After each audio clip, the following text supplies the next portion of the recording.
John chapter 6. Some time after this, Jesus crossed to the far shore of the Sea of Galilee, that is, the Sea of Tiberias, and a great crowd of people followed him because they saw the signs he had performed by healing those who were ill. Then Jesus went up on a mountainside and sat down with his disciples. The Jewish Passover festival was near. When Jesus looked up and saw a great crowd coming towards him, he said to Philip, "Where shall we buy bread for these people to eat?"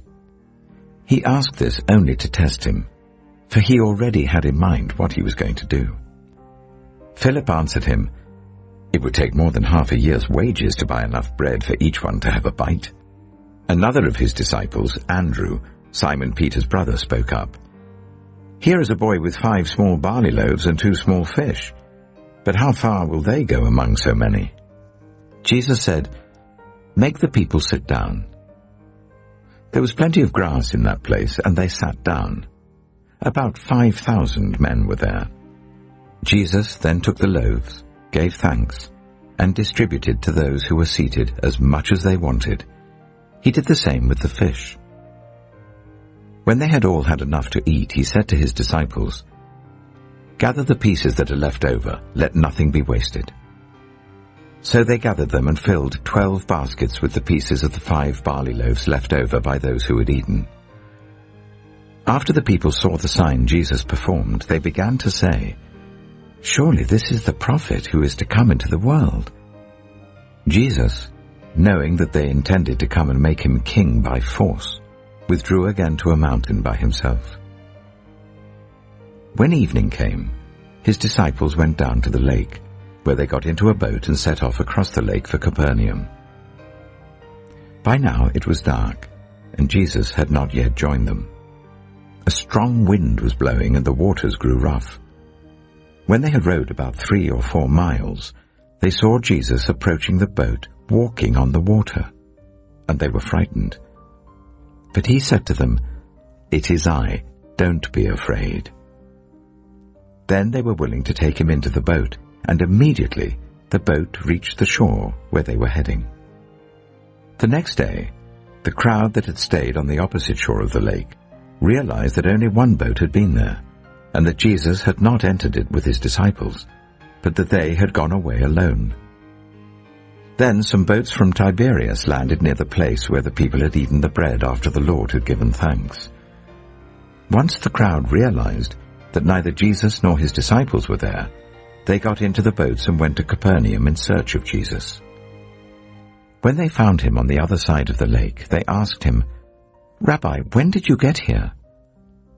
Jesus answered, "Very truly I tell you, you are looking for me, not because you saw the signs I performed, but because you ate the loaves and had your fill.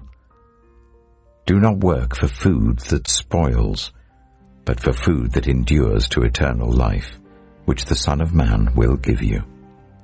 For on him God the Father has placed his seal of approval." Then they asked him, "What must we do to do the works God requires?" Jesus answered, "The work of God is this, to believe in the one he has sent." So they asked him, "What sign then will you give that we may see it and believe you? What will you do? Our ancestors ate the manna in the wilderness. As it is written, he gave them bread from heaven to eat." Jesus said to them, "Very truly I tell you, it is not Moses who has given you the bread from heaven, but it is my Father who gives you the true bread from heaven. For the bread of God is the bread that comes down from heaven and gives life to the world." "Sir," they said, "always give us this bread." Then Jesus declared, "I am the bread of life. Whoever comes to me will never go hungry, and whoever believes in me will never be thirsty. But as I told you, you have seen me, and still you do not believe. All those the Father gives me will come to me, and whoever comes to me I will never drive away. For I have come down from heaven not to do my will, but to do the will of him who sent me. And this is the will of him who sent me, that I shall lose none of all those he has given me, but raise them up at the last day. For my Father's will is that everyone who looks to the Son and believes in him shall have eternal life, and I will raise them up at the last day." At this, the Jews there began to grumble about him because he said, "I am the bread that came down from heaven." They said, "Is not this Jesus, the son of Joseph, whose father and mother we know? How can he now say, 'I came down from heaven'?" "Stop grumbling among yourselves," Jesus answered. "No one can come to me unless the Father who sent me draws them, and I will raise them up at the last day. It is written in the prophets, 'They will all be taught by God.' Everyone who has heard the Father and learned from him comes to me.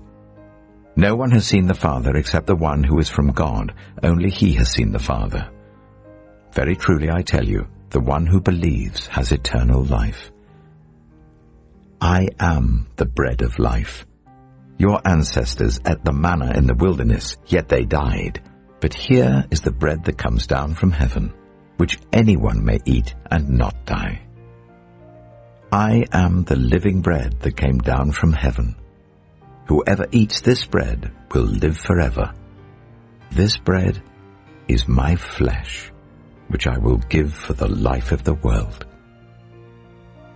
Then the Jews began to argue sharply among themselves, "How can this man give us his flesh to eat?" Jesus said to them, "Very truly I tell you, unless you eat the flesh of the Son of Man and drink his blood, you have no life in you. Whoever eats my flesh and drinks my blood has eternal life, and I will raise them up at the last day. For my flesh is real food, and my blood is real drink. Whoever eats my flesh and drinks my blood remains in me, and I in them. Just as the living Father sent me, and I live because of the Father, so the one who feeds on me will live because of me. This is the bread that came down from heaven. Your ancestors ate manna and died, but whoever feeds on this bread will live forever." He said this while teaching in the synagogue in Capernaum. On hearing it, many of his disciples said, "This is a hard teaching. Who can accept it?" Aware that his disciples were grumbling about this, Jesus said to them, "Does this offend you? Then what if you see the Son of Man ascend to where he was before? The Spirit gives life, the flesh counts for nothing. The words I have spoken to you, they are full of the Spirit and life. Yet there are some of you who do not believe." For Jesus had known from the beginning which of them didn't believe and who would betray him. He went on to say, "This is why I told you that no one can come to me unless the Father has enabled them." From this time, many of his disciples turned back and no longer followed him. "You do not want to leave too, do you?" Jesus asked the 12. Simon Peter answered, "Lord, to whom shall we go? You have the words of eternal life.